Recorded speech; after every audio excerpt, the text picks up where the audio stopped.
This is Dr. Langley at Pine Ridge Family Medicine on my sync cam that I just positioned so that I could show you how I do the cleaning of breast pump supplies after I'm done pumping multiple times a day. So that's the key to balance, is to try to get it thoroughly clean with a minimum amount of time, because I've got patients to see. I don't have time to be doing all the possible cleaning that you could.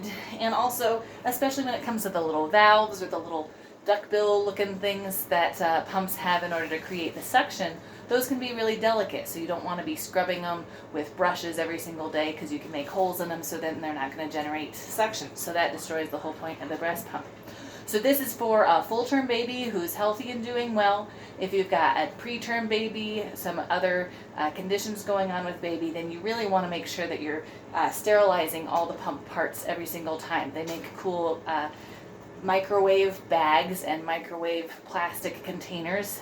You just follow the instructions on there for sterilizing it, but that would usually be after kind of cleaning it with some soap and water first anyway.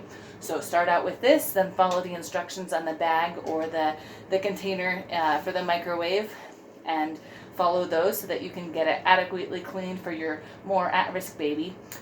For other babies, or for that initial cleaning step, this is what I do. So I like your basic blue dish soap, though I've definitely cleaned with other, just whatever soap is happening to be in the bathroom sometimes, because I've had to do this on medical student rotations in just any old bathroom. So I like to use a minimum amount of water, but also get it really clean. So I usually run some soapy water through the first bottle. I use these big bottles because they're easier to set on my lap when I'm at my desk. So I've got soapy water in both of these bottles that I will then use to also clean out these flanges. There's going to be multiple places for the water to come out. This is where it attaches to my pump, and this is where my milk actually comes out. So I like to flush both of those by cleaning it somewhat through one and then clogging up that side with a finger and making sure that I get some hot soapy water through the other end as well. I also tend to get a buildup of milk fat along the inside of these flanges. So I kind of take a scrub at them every day, every time I wash it, just with my finger to get that loose. And I also want to run some hot soapy water through the other way. It doesn't really go through that way at all, but it rinses some water wherever the milk touches. Then I follow the same procedure with the other side, running the water out both ways that the water can escape, as well as running it there.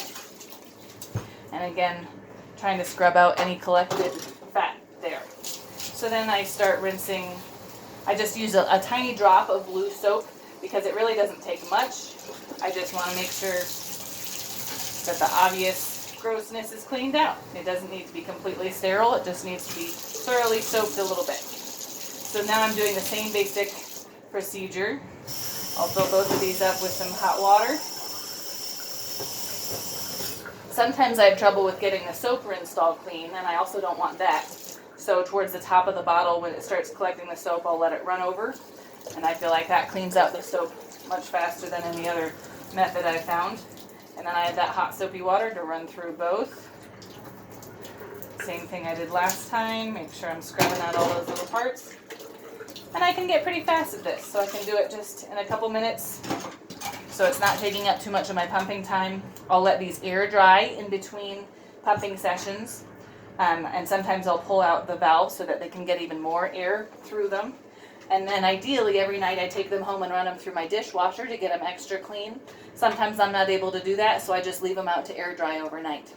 So that's the basics of how I do my quick clean out every time between pumping sessions. I definitely know of some physicians that even just keep their supplies all together and don't clean it out between sessions, but stick it in a Ziploc bag in the refrigerator so that it's preserving whatever is inside these bottles, just like it is preserving the milk, so it's not going bad. They do one final clean out, maybe just run it through the dishwasher at the end of the day, and that works for them.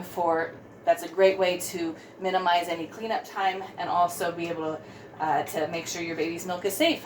So hopefully that's helpful. Thanks for watching.